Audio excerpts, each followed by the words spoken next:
They laughed when she walked into the briefing room. 2,000 recruits, all men, all certain that their transport mission to Kodiak Island would be led by someone else. Anyone else. But when Lieutenant Commander Sarah Storm Bridger stepped to the front of that crowded hangar in Naval Air Station, North Island, California, the laughter died in waves. Not because she demanded it, but because the 3 silver stars on her chest and the seal trident pinned above them told a story louder than any voice could. She didn't need to shout. She never did. Her presence was a whisper that cut through steel. Before we go further into the story, drop a comment below telling us what city or country you're watching this from. Sarah Bridger wasn't supposed to be here. At 32 years old, she had already completed more high-risk extractions than most operators would see in 2 lifetimes. Born in Billings, Montana, to a single mother who worked 3 jobs just to keep the lights on, Sarah learned early that survival wasn't optional, it was earned. Her mother never told her she couldn't do something because she was a girl. She told her she'd have to work 3 times harder to be seen as half as good. And Sarah believed her.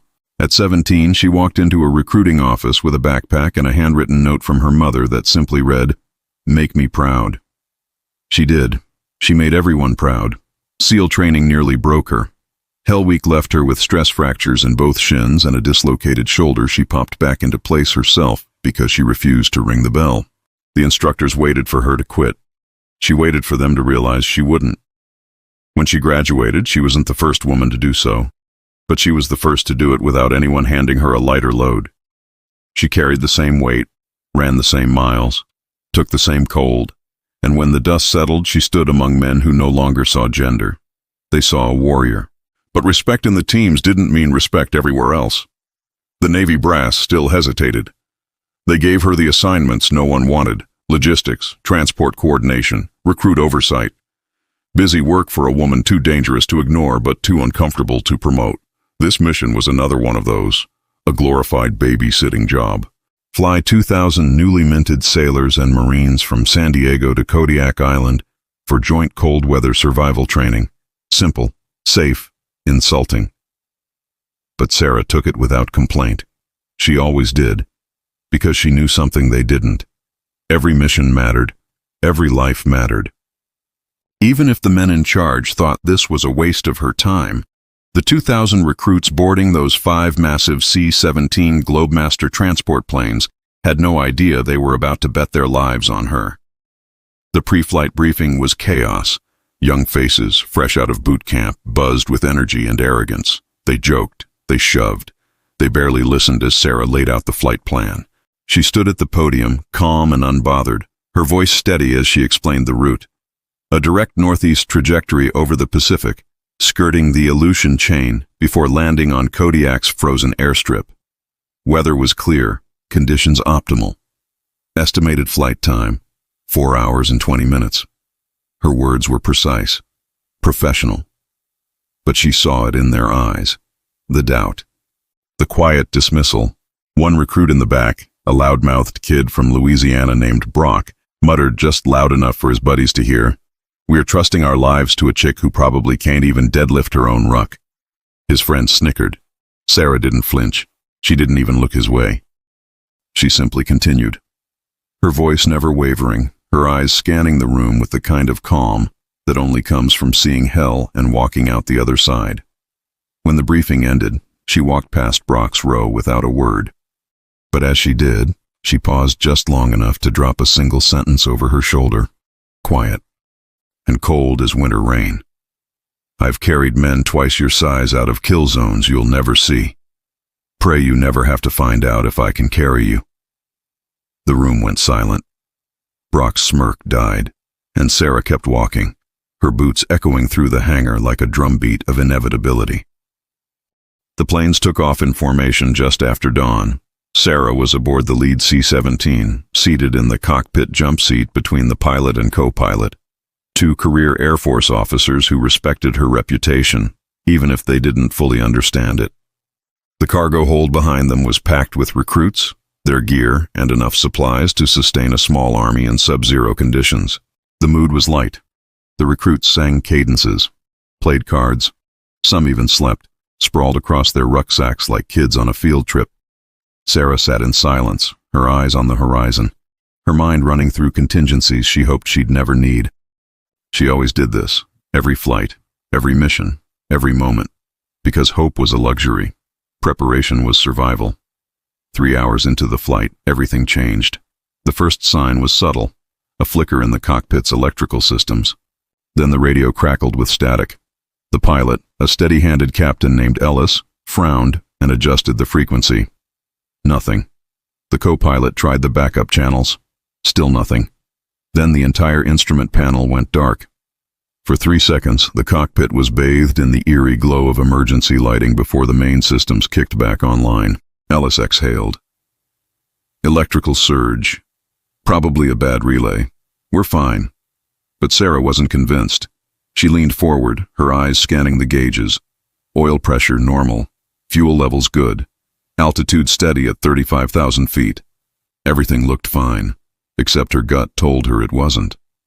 30 seconds later, the number 3 engine exploded. Not a failure, not a sputter. An explosion. A deafening roar of metal tearing apart, followed by a violent shudder that threw everyone not strapped down against the walls. Alarms screamed. Red lights flooded the cockpit. Ellis fought the yoke as the plane lurched hard to the right. "Engine 3 is gone!" the co-pilot shouted. "Shutting it down!" Sarah was already on her feet, moving toward the cargo hold. Behind her, Ellis's voice crackled through the intercom. "All personnel, brace for emergency descent. We are losing altitude." But it was worse than that.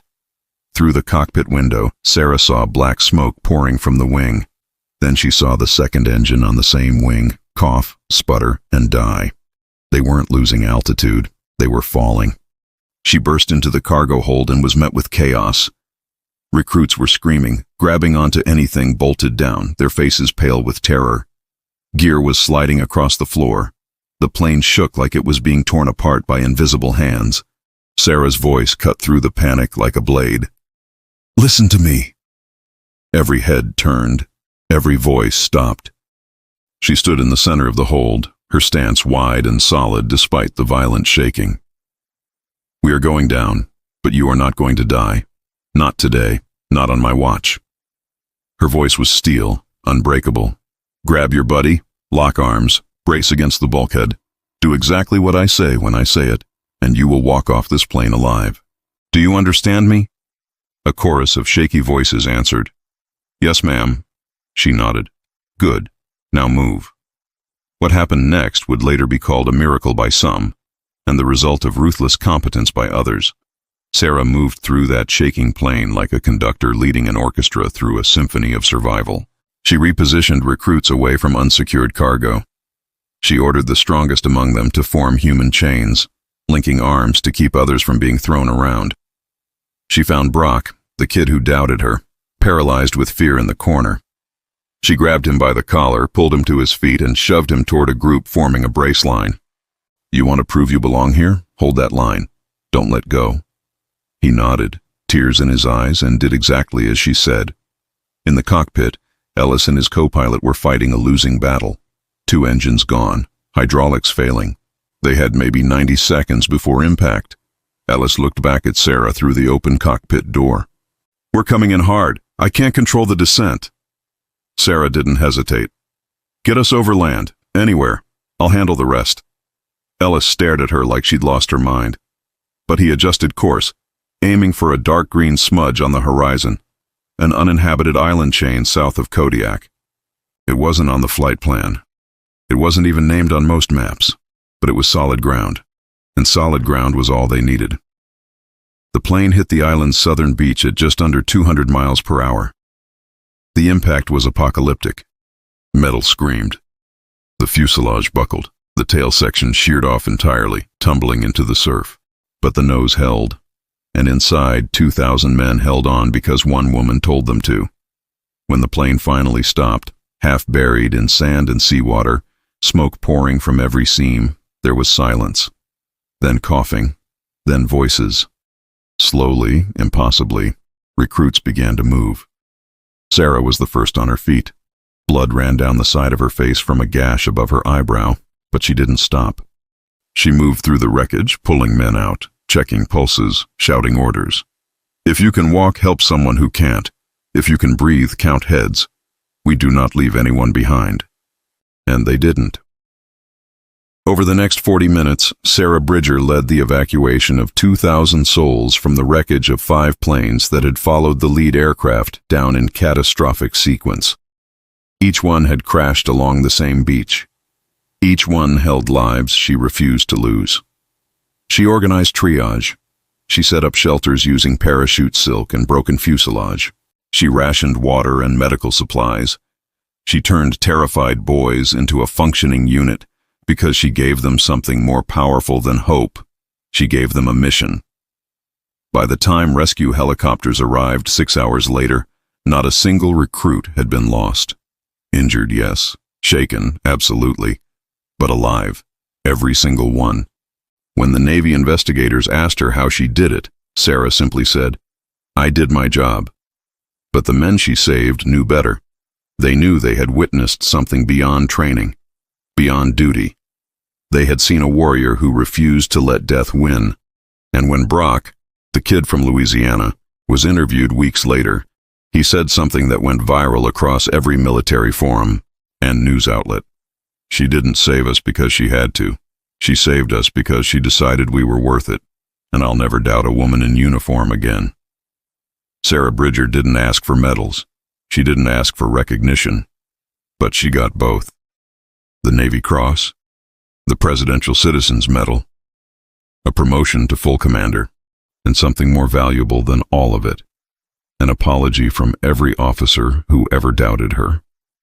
But the greatest moment came 3 months later, at a ceremony in Washington, D.C., when 2,000 men stood in formation and saluted the woman who taught them that courage has no gender.